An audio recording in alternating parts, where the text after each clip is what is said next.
Ito daw pong pamamaraan na gagawin ni Senator Bato de la Rosa sa kanyang pangangampanya, mga kababayan, yung style tokhang. Ika nga, mga kababayan, kakatok sa pinto tapos hihingi ng boto. Sa madaling salita, kakatok sa pinto, mangangampanya. Ganun po yung gagawin niyang diskarte para makakuha ng maraming botante. So ngayon, pakinggan po natin, mga kababayan, ito nakita nating balita.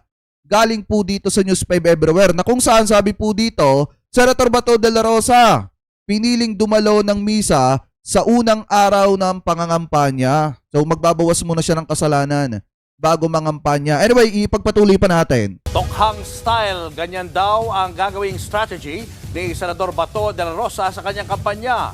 Live mula sa Maynila, nasa frontline ng balitang yan, si Camille Samonte. Ah.